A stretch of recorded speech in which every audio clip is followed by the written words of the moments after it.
기도하겠습니다. 하나님 아버지, 오늘도 하나님의 은혜 가운데 우리가 말씀과 예배로 하루를 시작합니다. 우리가 하루하루를 살아내는 것이 참으로 어렵고 힘든 일들이 많지만, 그러나 우리의 모든 날들이 하나님의 은혜 가운데 있고 하나님이 함께 하시고 도우시는 날들이라는 것을 우리가 믿고 고백하오니, 하나님 아버지, 우리를 불쌍히 여기시고 인도하셔서 우리가 감당해야 할 모든 일들을 하나님의 은혜 가운데 감당하며 승리하게 하여 주시기를 원합니다. 전능하신 하나님 아버지께서 참으로 우리의 주인이 되시고 우리의 영광이 되시고 우리의 권세가 되시고 권능이 되시고 우리의 산성이 되시고 우리의 바위가 되심으로, 우리가 그 사실을 붙들고 강하고 담대함으로 우리가 감당해야 될 사명 앞에 서게 하여 주시옵시고, 말씀 앞에 서게 하시고 세상 앞에 서게 하여 주시옵소서. 오늘도 우리를 도우시고 인도하시는 하나님께 찬양과 경배와 영광을 돌려드리오며 예수 그리스도 이름으로 기도드리옵나이다. 아멘. 오늘도 하나님의 은혜가 우리 모두에게 가득하시기를 주님의 이름으로 축복합니다. 어제 라디오를 듣는 중에 문득 이런 질문이 나왔습니다. 사람 두 가지의 선택이 있는데, 하나는 부자로 40까지 사는 것과 가진 것은 건강밖에 없는 상태로 100살까지 사는 둘 중에 어떤 것을 선택하겠느냐라는 그런 질문이 라디오 오락 프로그램 가운데서 나왔었습니다. 여러분이라면 어떤 것을 선택하시겠습니까? 가진 것은 건강밖에 없는 100세까지 장수하는 그런 삶과, 또한 부자로 살지만 부유하지만 40살까지 못 사는 그런 삶, 둘 중의 인생을 선택할 수 있다면 어떤 인생을 선택하시겠습니까?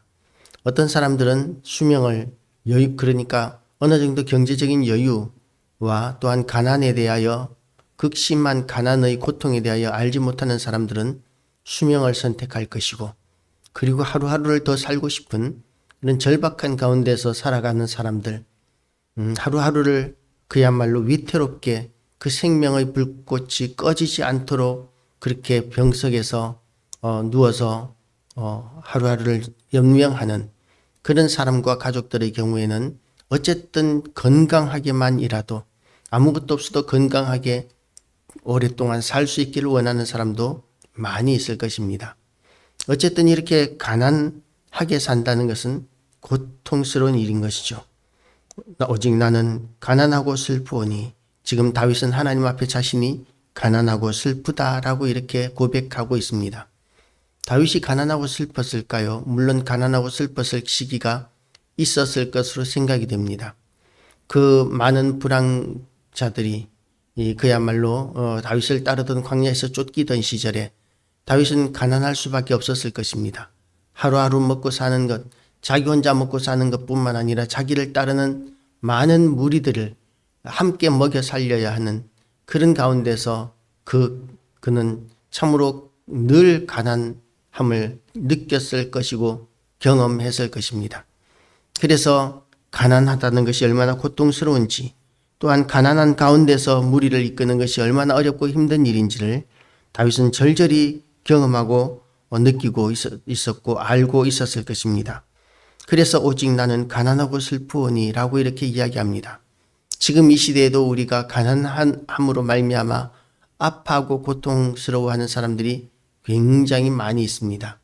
가난하고 슬퍼하는, 가난으로 말미암아 낭망하고 슬퍼하는 그런 가운데서 죄에 빠지는 사람들도 참으로 많이 있습니다. 나는 가난하고 슬프오니, 가난은 참으로 아픈 것이고 고통스러운 것이다 라고 이렇게 우리는 알고 있습니다. 그리고 많은 사람들이 범죄의 이유로 그 가난을 하소연하기도 합니다. 너무나 가난했기 때문에 죄를 저지를 수밖에 없었다고 그렇게 하소연하기도 하고, 너무나 가난한 사람이 그 가난 때문에 어쩔 수 없이 저지른 생계형 범죄에 대해서는 법원도 상당히 관대하게 처벌하는 경우들이 많이 있는 것 같습니다. 그럼에도 불구하고 가난함은 그렇게 사회적인 따뜻한 어떤 배려나 또는 시선이 있다 할지라도 고통스러운 일인 것입니다. 그런데 여기에서 가난하고 슬프다라는 것은 또한 물질적인 가난뿐만 아니라 영적인 심령의 가난함도 또한 포함되어 있는 것 같습니다. 십자가상에서 예수님이 하나님 앞에 이렇게 부르짖었습니다. 나의 하나님, 어찌하여 나를 버리시나이까? 라고 이렇게 고통 중에 하나님 앞에 부르짖었던 대목을 우리는 기억하고 있습니다. 하나님께서 예수님을 버리실 때의 그 고통, 그것이 가난한 심령입니다.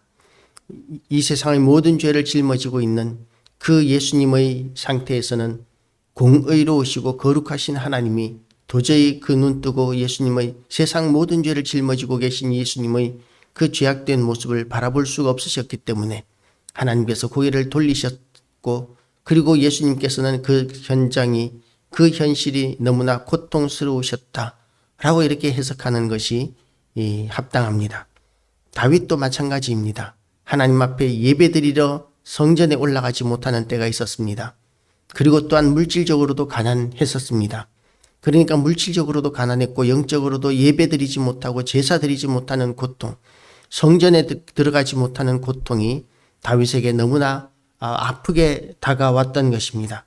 그래서 다윗은 그렇게 나는 가난하고 슬프오니 라고 이렇게 하소연하고 있는 것이죠. 우리는 가난하고 슬플 때에 어떻게 대처하고 있습니까? 우리가 하나님 앞에 나아가는 그런 선택을 다윗과 같이 하게 되시기를 주님의 이름으로 축복합니다.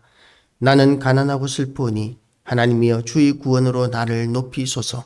이 가난함과 고통에서 건지실 분은 여호와 하나님밖에는 없습니다. 하나님께서 돕지 아니하시면 우리는 이 가난함과 고통스러운 상황에서 절대로 벗어날 수 없습니다. 하나님이 우리를 도우셔야 합니다. 그리고 하나님께서 우리를 도우실 것입니다.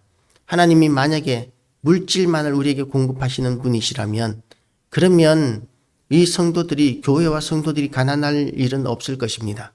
그런데 하나님께서는 이 세상의 모든 물질의 주인이시지만 성도들에게 맹목적으로 그렇게 물질을 가득 채워주시고 부유하게 하시지는 않으십니다. 하나님께서는 우리에게 가장 좋은 것을 주시는 분이시지 우리에게 돈을 위주로 주시는 분이 아니신 것이죠. 우리에게 무엇이 필요한지, 얼마나 필요한지는 하나님께서 우리보다 더 잘 아시기에 하나님께서 우리에게 주신 모든 형편과 모든 상황들에 감사와 찬양을 돌려드리는 것이 너무나 합당합니다. 내가 노래로 하나님의 이름을 찬송하며 감사함으로 하나님을 위대하시다 하리니 이것이 소 곧 뿔과 굽이 있는 황소를 드림보다 여호와를 더욱 기쁘시게 함이 될 것이라. 고 이렇게 다윗의 기도는 계속하고 있습니다. 가난하고 슬프기 때문에 하나님 앞에 구원을 하소연하고 하나님께서 도와주실 것을 간구하고, 그리고 또한 하나님께서 우리의 그 기도에 응답하실 것에 대한 확고한 믿음으로 하나님을 찬양하고 그리고 감사하고 하나님을 위대하시다 그렇게 노래하겠다고 결단하고 있는 것이죠. 하나님은 그렇게 우리의 찬양과 기도를 기쁘게 받으시는 하나님이십니다. 이것이 소 곧 뿔과 굽이 있는 황소를 드림보다 여호와를 더욱 기쁘시게 함이 될 것이라. 지금은 우리가 하나님 앞에 소를 드리지 않습니다. 번제와 화제를 드리지 않습니다. 그렇게 하나님 앞에 피로 제사를 드리지 않을지라도 하나님께서는 우리의 찬양과 우리의 예배를 기뻐 받으십니다. 그리고 하나님께서 우리의 찬양을 그렇게 기뻐 받으십니다. 우리가 언제 어디서든지 하나님을 찬양하는 것이 우리에게 합당한 삶의 태도가 될 것입니다. 이것이 소 곧 뿔과 굽이 있는 황소를 드림보다 여호와를 더욱 기쁘시게 함이 될 것이라. 곤고한 자가 이를 보고 기뻐하나니 하나님을 찾는 너희들아 너희 마음을 소생하게 할지어다. 우리의 마음이 눌리고 눌렸습니다. 가난하기 때문에 눌렸고 하나님 앞에 예배드리러 갈 수 없는 그런 절박한 상황 가운데서, 예배를 드릴 수 없는 그런 어려운 상황 가운데서도 우리가 할 수 있는 일이 있습니다. 뭐냐면 하나님을 찬양하는 것입니다.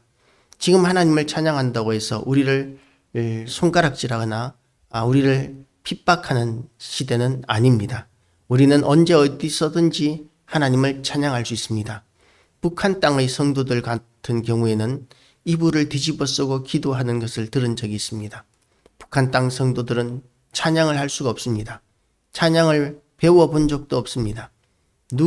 아무도 찬양을 하면 그것을 듣는 자가 신고해버리고 그러면 잡혀가서 정치인 수용소 같은 요덕이라든지 이런 수용소, 아오지라든지 이런 곳에 가서 평생 동안 짐승 취급을 받다가 죽거나 아니면 즉결 처분을 당하기도 하는 것이 그것이 성도들의 형편이기 때문에 소리내어서 찬양할 수 없고 소리내어서 기도할 수 없습니다. 그럼에도 불구하고 그들은 찬양을 소근소근 하면서 아무도 들리지 않게라도 그 심령으로 하나님 앞에 찬양에 올리는 그 찬양을 들은 적이 있습니다. 우리는 하나님 앞에 언제든지 찬양할 수 있습니다. 아무리 세상이 우리를 핍박한다 할지라도 우리는 다른 사람이 아무도 듣지 않는 그런 찬양을 하나님 앞에 올려드릴 수 있습니다. 하나님은 우리의 찬양을 들으십니다. 곡조가 아름답지 못할지라도 그리고 또한 마음이 심령이 슬플지라도 우리는 하나님 앞에 찬양과 감사를 올려드릴 수 있습니다. 하나님은 선하신 하나님이십니다. 그리고 또한 하나님께서는 그 성도들을 지키고 보호하십니다. 하나님께서 만드신 세상 모든 만물이 여호와 하나님을 찬양합니다. 우리도 또한 하나님을 찬양하게 하시기 위하여 우리를 만드셨습니다. 찬양하는 사람들의 목소리들이 얼마나 아름다운지요. 그 찬양하는 그 수많은 찬양가들이 다 그렇게 하나님의 영광을 드러낼 때 하나님께서 참으로 기뻐하시는 찬양의 제사, 찬양의 제물들을 하나님 앞에 올려드리게 되고 하나님께서는 그것을 소를 드리는 것보다 소 한 마리가 지금은 얼마나 가는지 모르겠지만 뿔 있는 황소 한 마리 얼마나 많은 고기가 나오겠습니까? 그런 황소 한 마리 엄청나게 비싼 그 황소 한 마리 아무나 드릴 수 있는 것이 아닌데 그런데 하나님께서는 그런 황소 드리는 것보다도 우리가 찬양하는 것을 더 기뻐하신다고 하셨습니다. 오늘도 우리의 삶은 만만치 않을 것입니다. 어렵고 힘든 일들이 많을 것입니다. 때로는 불운한 일을 겪을 수도 있습니다. 그럼에도 불구하고 우리가 하나님을 찬양하기를 선택하는 귀한 날 되시기를 주님의 이름으로 축복합니다. 좋은 일이 있을 때만 찬양하는 것이 아닙니다. 아프고 슬픈 일이 있을지라도 우리는 하나님을 찬양하고 궁핍한 가운데 있을지라도 고통 가운데 있을지라도 바울과 실라가 빌립보 감옥에서 채찍에 맞아 온몸이 고통스러운 가장 고통스러운 그 시간에 감옥에서 하나님을 찬양할 때에 그때 하나님께서는 천사를 보내셔서 지진을 일으키시고 감옥문을 열어 놓으셨습니다. 바울과 실라가 빌립보 감옥의 문을 찬송으로 열었다네. 그렇게 우리의 찬송이 우리를 짓누르는 모든 어둠의 권세들의 억눌림을 열고 우리의 모든 갇힘을 풀어헤치는 능력 있는 찬송이라는 것을 오늘도 경험하는 귀한 날 되시기를 주님의 이름으로 축복합니다. 기도하시겠습니다. 하나님 아버지, 우리가 늘 하나님을 찬양해야 하지만 우리에게서 은혜가 떨어지고 우리의 형편이 고통스러워지고 곤고해지면 하나님을 찬양하는 것을 잊어버릴 때가 많음을 고백합니다. 그러나 하나님 아버지, 우리의 형편이 어떠하든지 간에 하나님께서 우리를 만드신 목적은 여호와 하나님을 찬양하는 데 있사오니 하나님 아버지, 우리가 하나님 찬양하는 일을 멈추지 않게 하여 주시옵시고 절망하고 낭망하는 것이 아니라 모든 고통과 절망적인 상황 가운데서도 여호와 하나님 찬양하는 일을 통하여 하나님을 높여드리게 하여 주시옵소서. 모든 영광 하나님께 돌려드리오며 예수 그리스도 이름으로 기도드리옵나이다. 아멘.